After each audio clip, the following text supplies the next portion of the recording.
Everyone, সবাইকে মাহে রমজানের শুভেচ্ছা। আসসালামু আলাইকুম। আশা করি আপনারা সবাই ভালো আছেন। আমি তিন্নি বলছি। আলহামদুলিল্লাহ আমিও ভালো আছি। আজকে আমি যে রেসিপিটি আপনাদের সামনে নিয়ে এসেছি সেটি হলো রুই মাছের কালিয়া। অবশ্যই এই রেসিপিটি আপনারা সেহরির সময় রান্না করতে পারেন। চলুন তাহলে রেসিপিটি শুরু করা যাক।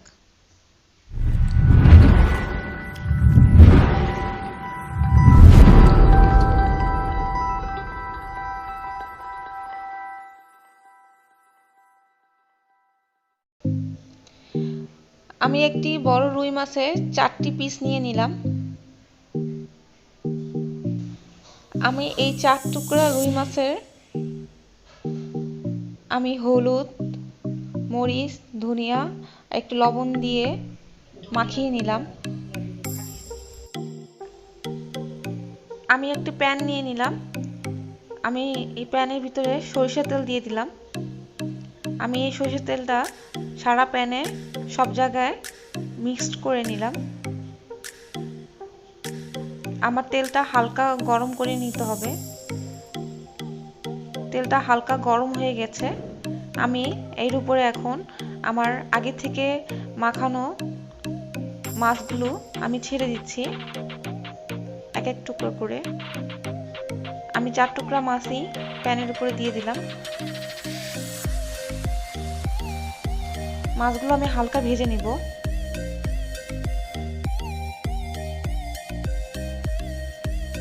আমি মাছগুলো এখন এক পাশ উল্টিয়ে দিব, কারণ মাছগুলো আমি দুই পাশেই ভালো করে হালকা করে ভেজে নিব। কেউ চাইলে আপনারা যদি চান তাহলে অবশ্যই মাছগুলো আরেকটু ভেজে নিতে পারেন, কারণ মাছগুলোকে রান্না করব এই জন্য আমি খুব বেশি ভাজবো না, হালকাই ভেজে নিব। আমি সবগুলো মাছ উল্টিয়ে দিলাম।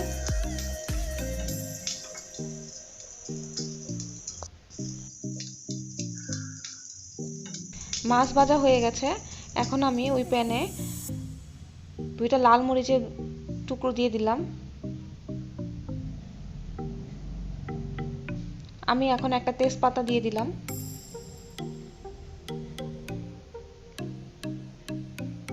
আমি একটি দারচিনি টুকরো দিয়ে দিলাম।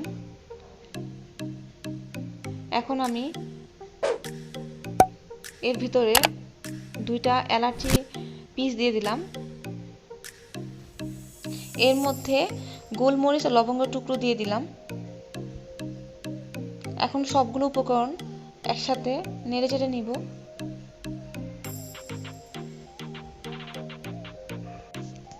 সবগুলো উপকরণ একসাথে কিছুক্ষণ হালকা ভেজে নিতে হবে। এগুলো হালকা ভাজা হওয়ার পর এর মধ্যে আমি হাফ কাপের মতো পেঁয়াজ কুচি দিয়ে দিব।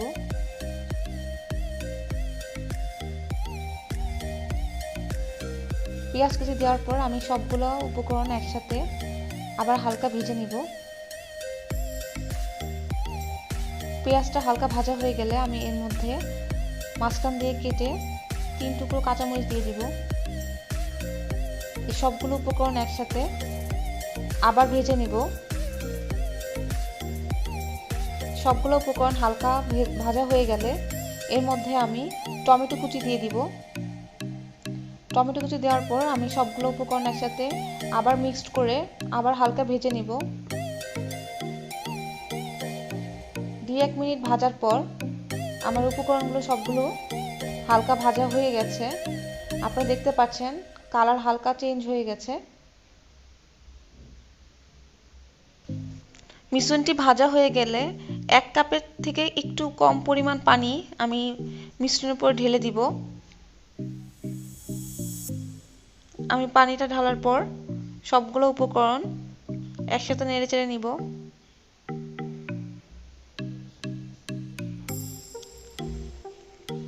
এর মধ্যে আমি এখন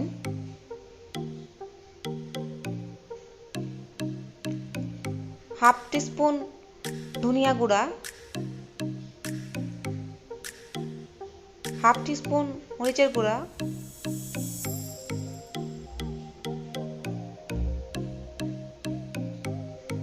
হাফ টিস্পুন হলুদের গুঁড়া, দিয়ে দিব। এখন সবগুলো মিশ্রণ একসাথে মিশিয়ে নেড়ে চেড়ে নিব। এর মধ্যে আমি হাফ টিস্পুনের মতো কাশ্মীরি মরিচের গুঁড়া দিয়ে দিব। আমি কাশ্মীরি মরিচের গুঁড়াটা ইউজ করেছি এই কারণ কাশ্মীরি মরিচের গুঁড়াটা ঝাল কম কিন্তু কালার খুব সুন্দর আসে। এখন আমি লবণ দিয়ে দিব।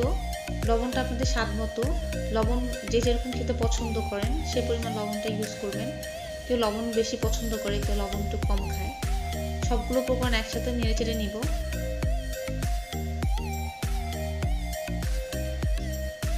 সবগুলো মিশ্রণ একসাথে কিছুক্ষণ জাল দিয়ে নিব, 2-3 মিনিট মতো। 2-3 মিনিট পর আমি এখন মাছের টুকরোগুলো এই মিশ্রণের ভিতরে দিয়ে দিব।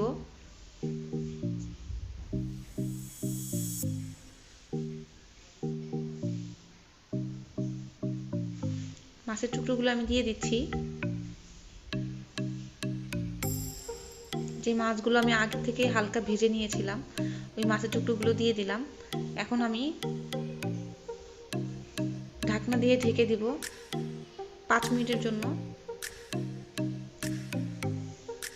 5 মিনিট পর আমি এর উপরে ধনিয়া কেটে রেখেছিলাম, ধনিয়া পাতা, সেই ধনিয়া পাতাগুলো দিয়ে দিলাম চারপাশে ছড়িয়ে, আবার ঢেকে দিলাম। আপনারা দেখতে পাচ্ছেন আমার মাছগুলো রান্না হয়ে গেছে। দেখেন কি সুন্দর একটি কালার হয়েছে, দেখে মনে হচ্ছে যে আমি এখন একটু খেয়ে দেখি। এখন আমি রেসিপিটি পরিবেশন করব। ভিউয়ার্স, যদি আমার রেসিপিটি ভালো লেগে থাকে তাহলে শেয়ার করুন আপনার ফ্রেন্ডস অ্যান্ড ফ্যামিলির সাথে। আমার এই চ্যানেলটি সাবস্ক্রাইব করুন এবং যারা অলরেডি আমার চ্যানেলটি সাবস্ক্রাইব করে ফেলেছেন তাদেরকে অসংখ্য ধন্যবাদ। তবে বেল আইকনটি অবশ্যই ক্লিক করতে ভুলবেন না নতুন নতুন ভিডিও আপডেট পাওয়ার জন্য। আপনারা যদি আমার সাথে আরও বেশি কানেক্টেড থাকতে চান তাহলে ডিসক্রিপশন বক্সে আমার ফেসবুক পেজের লিঙ্ক দেওয়া আছে, আপনারা সেটিকে লাইক করতে পারেন এবং ইনস্টাগ্রামের লিঙ্ক দেওয়া আছে, আমাকে ফলো করতে পারেন। আজকের মতো আল্লাহ হাফেজ।